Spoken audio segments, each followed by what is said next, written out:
The knocking started at 7 a.m. on a Tuesday, sharp and insistent against my apartment door. I was making coffee and reading through some property management reports when the sound cut through the morning quiet like an alarm. 3 quick raps, pause, 3 more raps. The pattern my father had used since I was a child when he wanted immediate attention and compliance. I set down my mug and walked to the door, already knowing this conversation wasn't going to be pleasant. Through the peephole, I could see both my parents standing in the hallway, Dad's face flushed with righteous anger, Mom clutching a manila folder against her chest like armor. "Michael, open this door right now." Dad's voice carried through the wood with the authority he'd cultivated during 30 years as a high school principal. "We need to talk." I unlocked the deadbolt and opened the door to find them both dressed like they were heading to a business meeting. Dad wore his best suit, the navy one he reserved for parent-teacher conferences and church board meetings. Mom had on the dress she wore to funerals and court appearances, complete with her pearl necklace and the stern expression that had terrified my childhood friends. "Good morning," I said, stepping aside to let them enter. "Coffee. We're not here for pleasantries." Dad strode into my living room like he owned the place, Mom following with her folder held at the ready. "This is about your living situation and the family's financial obligations." The formal tone set off warning bells. When my parents adopted business language, it usually meant they'd made decisions about my life without consulting me, then prepared arguments to justify why their choices were both inevitable and beneficial. "My living situation seems fine," I said, closing the door and following them into the living room. "Rent's paid, utilities are current, neighbors are quiet." "That's exactly the problem." Dad positioned himself in the center of the room, his principal's stance that was designed to project authority and control. "You've gotten too comfortable. At 31 years old, you should be working toward homeownership, building equity, planning for your future." Mom opened her folder and pulled out what appeared to be a real estate listing. "We found you a lovely 1-bedroom condo in Riverside Heights. The mortgage payment would be less than what you're paying in rent here, and you'd be building wealth instead of throwing money away."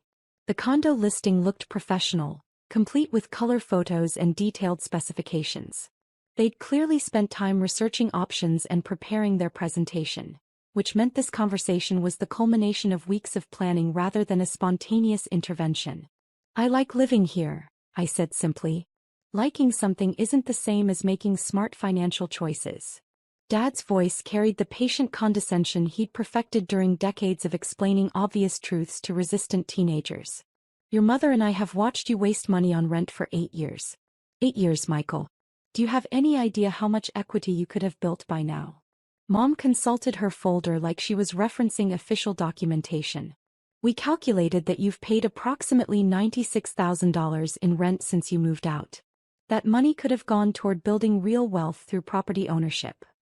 The numbers were specific enough to suggest they'd done serious research, probably including credit checks and mortgage pre-approval calculations. My parents approached major decisions with the thoroughness of people who'd spent their careers managing budgets and long-term planning. "The rental market in this area has also become unstable," Dad continued, walking around my living room like he was conducting an inspection. "Rent increases, gentrification, building conversions. You could be forced to move at any time, and then where would you be?" "Probably in another apartment," I said, refilling my coffee cup. "Would you like some breakfast?" "I have bagels." "Michael, you're not taking this seriously." Mom's voice carried the frustrated tone she'd used when I was 16 and she'd discovered I hadn't applied to any of the colleges they'd pre-selected for me. "We're trying to help you build a stable future." "I have a stable future. Living in someone else's building, subject to their decisions about rent increases and property maintenance?" Dad shook his head with the disappointed expression reserved for students who refuse to acknowledge their academic shortcomings. "That's not stability. That's dependency." He walked to the window and looked down at the street below, taking in the tree-lined sidewalks and well-maintained storefronts that made this neighborhood one of the most desirable in the city. "This area is nice enough, but you're paying premium prices for someone else's investment." He turned back toward me with the expression of someone delivering uncomfortable but necessary truths. "The building owner is getting wealthy from your rent payments while you build nothing for yourself." The irony in his statement was so profound that I had to suppress a smile. But I'd learned over the years that correcting my parents' assumptions usually led to longer arguments and more elaborate interventions. The condo we found has everything you need, Mom said, pulling out additional paperwork from her folder. 1 bedroom, 1 bathroom, updated kitchen, in-unit laundry, assigned parking space. And the HOA fee covers maintenance, landscaping, and building security. The condo listing was genuinely attractive, featuring modern appliances and granite countertops in a complex that probably appealed to young professionals who wanted the appearance of homeownership without the complications of actual property management. It's a 15-minute drive from here, Dad added.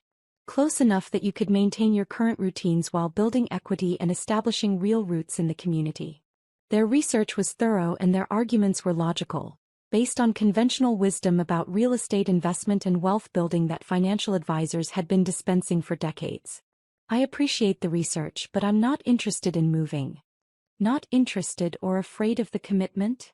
Dad's question carried the sharp edge he'd used when challenging students who made excuses for avoiding difficult assignments. Homeownership requires responsibility, Michael. Long-term thinking. Maybe that's what's really holding you back.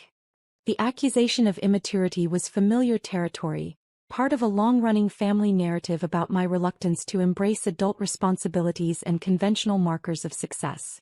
Or maybe you've gotten too comfortable with the easy option, Mom added, her voice gentler but carrying the same underlying message. Renting feels simpler because you don't have to worry about maintenance or property taxes or market fluctuations. But simple isn't always better, Dad said, warming to his favorite theme about the relationship between comfort and personal growth. Sometimes you need to push yourself toward challenges that will pay off in the long run. I sat down on my couch and listened to them outline their vision of my future, complete with mortgage payments, property tax schedules, and home equity loans that could fund additional investments. They'd thought through every detail of a life they believed I should want but had never asked if I actually wanted. The seller is motivated, Mom continued, consulting her notes. They've already moved to Phoenix for a job relocation, so they're open to reasonable offers and flexible closing dates. We could co-sign the mortgage if your credit score needs improvement, Dad offered. Help you get approved for better interest rates until your financial situation stabilizes. The offer of financial assistance came with the unspoken understanding that it would also come with ongoing oversight and opinions about my spending habits, career choices, and lifestyle decisions. I don't need help with my credit score, I said. Everyone can use help with something. Dad's tone suggested he knew better than I did what assistance I might require. The important thing is taking action before you get stuck in a pattern of permanent renting. Mom pulled out what appeared to be a timeline, complete with deadlines for mortgage applications, home inspections, and closing procedures. If we move quickly, you could be in your new place by the end of next month. The assumption that I would obviously want to move quickly toward their chosen solution was typical of how my parents approached major decisions involving my life. They identified problems, researched solutions, and presented conclusions as if my agreement was a formality rather than a requirement. I'm not buying a condo, I said firmly. The statement hung in the air like a challenge to everything they'd spent weeks planning and preparing. Dad's expression shifted through disappointment, frustration, and the kind of principled anger he reserved for students who refused to accept guidance that was obviously in their best interests. Michael, sometimes you have to make decisions based on logic rather than emotion. His voice carried the patient authority of someone explaining basic mathematics to a resistant child. We've done the research, run the numbers, identified the best available option. You can't just dismiss good advice because it requires change. I can dismiss advice I don't want.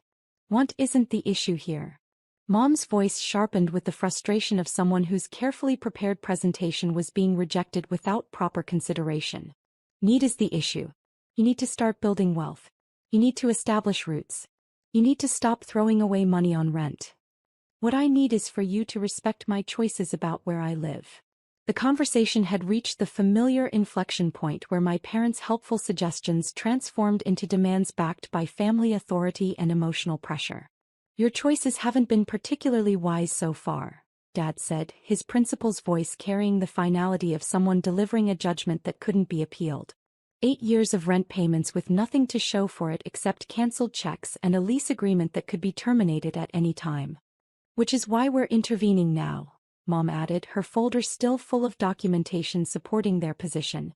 Before you waste even more money on a lifestyle that builds nothing for your future. The word intervening was particularly telling, suggesting they viewed my housing situation as a crisis requiring family action rather than a personal choice deserving respect. I'm not wasting money. I'm paying for a place to live. You're paying for the privilege of making someone else wealthy, Dad corrected, walking around my apartment like he was cataloging evidence of poor decision-making. Every month, you hand over a substantial check to a landlord who uses your rent payments to build his own equity and investment portfolio. He paused at my bookshelf, scanning the titles like he was looking for clues about what had led to my obviously flawed thinking about real estate and wealth building. Do you even know who owns this building? He asked. Have you ever met the person who's getting rich from your monthly payments? The question was clearly rhetorical, designed to highlight my disconnection from the financial realities of my housing arrangement rather than gather actual information. As a matter of fact, I do know who owns this building. Some investment company probably, Mom said dismissively. Or a property management firm that owns dozens of buildings and treats tenants like numbers on a spreadsheet. Maybe a foreign investor who bought the property as a tax write-off, Dad added, his voice carrying the disdain he reserved for people who made money without what he considered honest work. Someone who doesn't care about the community or the tenants, just the monthly cash flow. Their assumptions about absentee landlords and corporate property ownership were probably accurate for many rental buildings in the area, based on news stories and financial articles about real estate investment trends. The point is, Dad continued, you're working to pay off someone else's mortgage instead of your own. You're building their wealth instead of yours. And after 8 years of this arrangement, you have nothing tangible to show for all those payments. Nothing except a place to live that I enjoy in a neighborhood I love. Enjoyment doesn't build wealth, Mom said, her tone suggesting that pursuing happiness through housing choices was a luxury that responsible adults couldn't afford. Security builds wealth. Ownership builds wealth. Equity builds wealth. She consulted her folder again, pulling out what appeared to be financial projections showing potential returns on real estate investment over various time horizons. If you'd bought property 8 years ago instead of renting, you'd have at least $40,000 in equity by now, she announced, pointing to calculations that looked professionally prepared. Maybe more, depending on market appreciation in your area. The numbers were probably accurate, based on historical real estate trends and typical mortgage amortization schedules. My parents had clearly invested significant time in building a compelling financial argument for homeownership. And in another 8 years, you'd own the property outright instead of still paying rent with nothing to show for it, Dad added. That's the difference between thinking strategically and just drifting through life without a plan. The accusation of drifting was particularly loaded, suggesting that my contentment with rental housing reflected a broader pattern of avoiding adult responsibilities and long-term commitment. I have a plan, I said quietly. Continuing to rent indefinitely isn't a plan. It's avoidance. Dad's voice carried the certainty of someone who'd spent decades counseling young people about the importance of setting goals and working systematically toward achievement. Which is why we're here, Mom said, her folder still full of documents supporting their intervention. To help you move from avoidance to action, from drifting to building something real. The conversation had evolved from helpful suggestion to family intervention, complete with research, documentation, and coordinated pressure designed to overcome my resistance to their chosen solution. The condo we found won't be available forever, Dad warned. Real estate moves quickly in desirable areas, especially properties that are priced reasonably for first-time buyers. If you wait much longer, you'll miss this opportunity and probably end up paying more for something less attractive, Mom added. The market doesn't reward hesitation. The urgency they were creating felt artificial, designed to prevent me from having time to develop counterarguments or find alternative solutions to problems I hadn't known I had until this morning. I understand you've done a lot of research, I said carefully. But I'm not interested in buying property right now. Not interested or not ready to accept adult responsibility? Dad's question was sharp with the kind of challenge he'd used to motivate underperforming students. Because there's a difference and it matters for how we move forward. The implication that refusing their advice indicated immaturity was familiar from years of family conversations where my choices were interpreted as character flaws rather than legitimate preferences. Maybe not ready, Mom said more gently, though her tone still carried disappointment. Which is understandable but not something you can avoid indefinitely. Homeownership is intimidating at first, Dad acknowledged. But like most worthwhile challenges, it becomes manageable once you commit to the process and start building expertise through experience. They were offering the kind of patient encouragement that had helped me learn to drive, apply to college, and navigate other transitions from dependency to independence. The problem was that I didn't need encouragement because I wasn't facing a challenge or avoiding a responsibility. I appreciate your concern, but I'm happy with my current situation. Happiness isn't enough, Dad said firmly. You need security. You need to be building something for your future instead of just enjoying the present. What if something happens to your income? Mom added, her voice carrying the worry that had motivated decades of careful financial planning. If you own property, you have equity you can borrow against. If you're renting, you have nothing. The scenarios they painted were legitimately concerning, based on economic uncertainties and personal experiences with financial setbacks that had shaped their conservative approach to money management. Or what if the building owner decides to sell or convert to condos, or raise rents beyond what you can afford? Dad continued, outlining risks that were probably realistic given current real estate market trends. You'd have to move on someone else's timeline, maybe to a neighborhood you can't afford or don't want to live in. As a renter, you have no control over your most basic need, Mom concluded. Housing security. That's not a sustainable way to live. Their arguments were logical and their concerns were reasonable, based on conventional wisdom about the advantages of homeownership over renting. The problem was that their entire analysis was built on assumptions about my situation that were fundamentally incorrect.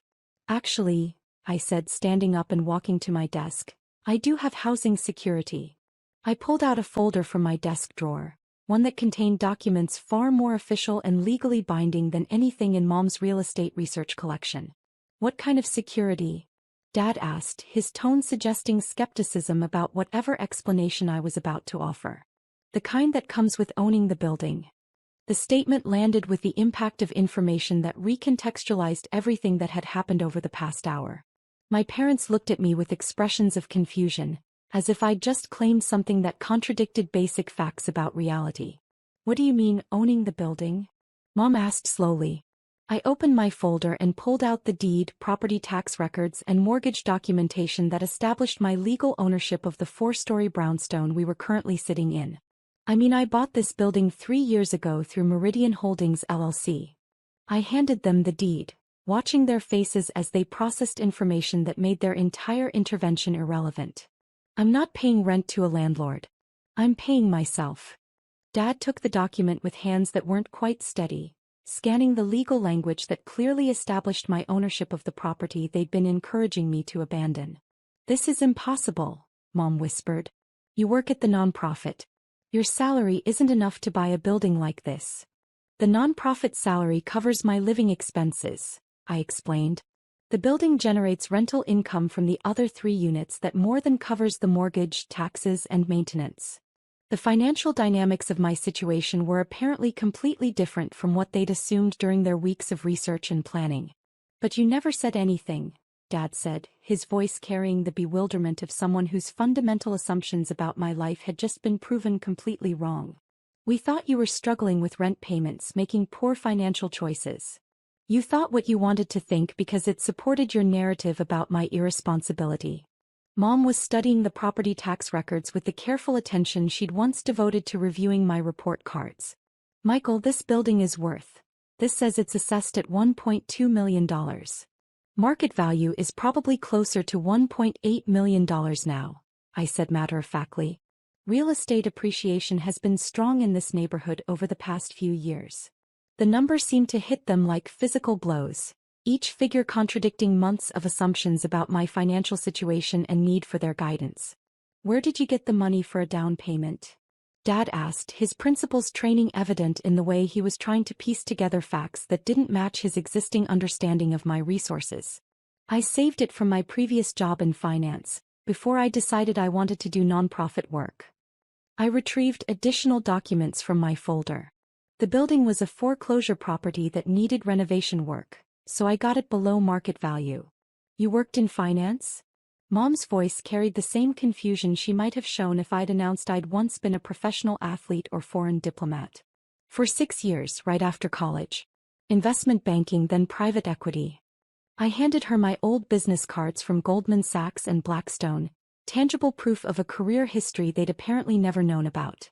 I saved most of my salary and bonuses because I knew I wanted to transition to mission-driven work eventually. The business cards seemed to mesmerize her. Physical evidence of achievements and financial resources that had somehow remained invisible during years of family conversations about my career and financial situation. But you never mentioned, we had no idea. Dad's voice trailed off as he processed the scope of information he'd missed about his own son's professional history and current financial position.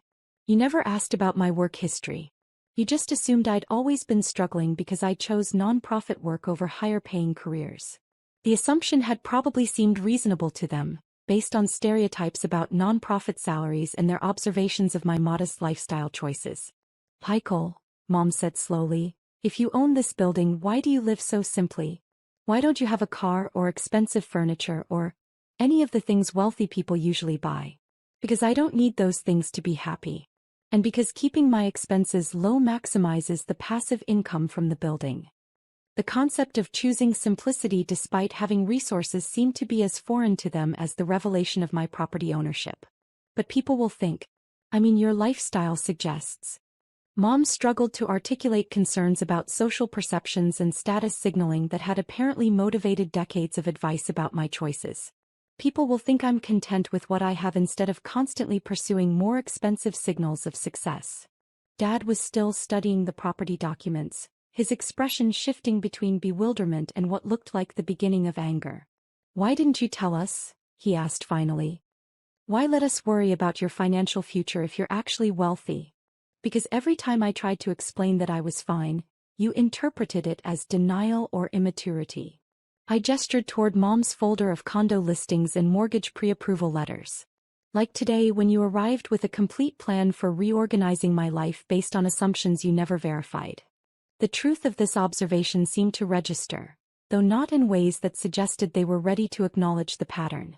We were trying to help, Mom said defensively. We thought you were throwing away money on rent and avoiding the responsibilities of homeownership.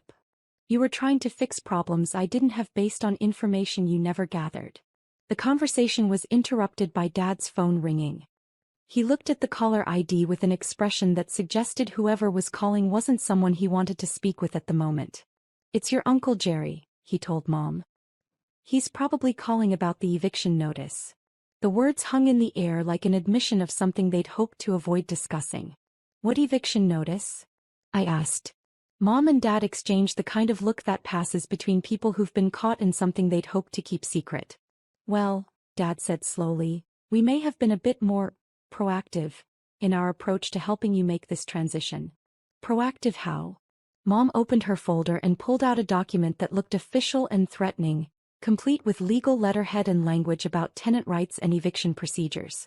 We had Jerry draft an eviction notice, she admitted. Just in case you were resistant to making the change voluntarily. I took the document and scanned its contents, noting the detailed legal language about lease violations, property sales, and mandatory vacating procedures. This says I have to vacate the premises within 24 hours due to building sale and lease termination. It's not real, Dad said quickly. Jerry just made it look official to add some urgency to your decision-making process. You created fake legal documents to force me out of my apartment? The question seemed to highlight the scope of their presumption in ways that made them both visibly uncomfortable. We thought a little pressure might help you overcome your hesitation about making a positive change, Mom explained, her voice carrying the defensive tone of someone justifying actions that sounded worse when spoken aloud. And if that didn't work, you were planning to do what exactly? Call the police, Dad admitted. Jerry said eviction enforcement requires law enforcement involvement, so we were prepared to take that step if necessary. The casual mention of involving police in their family intervention revealed a level of commitment to their plan that went far beyond helpful suggestion. Actually, I said, pulling out my phone, Let's call them right now. Michael, that's not necessary, Mom said quickly. We can work this out as a family. You created fake legal documents and threatened police involvement. I think it's very necessary. I dialed 911 before they could object further, requesting officers to respond to a landlord-tenant dispute involving fraudulent eviction documents. What are you doing? Dad asked, his voice tight with the kind of panic he'd probably felt when students threatened to report his disciplinary methods to the school board. I'm letting you follow through on your plan to call the police. The 20 minutes we spent waiting for officers to arrive were among the most uncomfortable of our family history. Mom kept consulting her folder like it might contain solutions to problems she hadn't anticipated, while Dad paced around my living room with the restless energy of someone whose carefully planned intervention had spiraled beyond his control. When the officers arrived, they entered my apartment with the professional wariness that police bring to domestic disputes and family conflicts that have escalated beyond verbal disagreement. Someone called about a landlord-tenant issue? Officer Martinez asked, looking between the three of us with the practiced assessment of someone who'd responded to dozens of similar calls. Yes, I said, handing him my phone with the property deed displayed on the screen. These people are trying to evict me from my own building using fraudulent legal documents. Officer Martinez studied my phone screen, then looked at Dad with an expression that suggested he was reassessing the situation. Sir, you need to step away from the property owner immediately, he said, his voice carrying the authority of someone accustomed to defusing situations that could escalate into criminal charges. The transformation in the room's dynamics was immediate and profound. Dad, who had entered my apartment with the confidence of someone exercising legitimate authority, suddenly found himself being treated as a potential criminal by a police officer. There's been a misunderstanding, Dad said quickly. We're his parents. We were trying to help him make better housing decisions. By creating fake eviction documents? Officer Martinez's partner, Officer Chin, had taken the fraudulent notice from Mom's folder and was examining it with obvious skepticism. This document claims legal authority it doesn't possess. That's fraud. It wasn't meant to be taken seriously, Mom said, her voice small and defensive. We just wanted to add some urgency to encourage him to consider homeownership. Ma'am, creating false legal documents is a criminal offense regardless of your intentions, Officer Martinez explained. And attempting to use fraud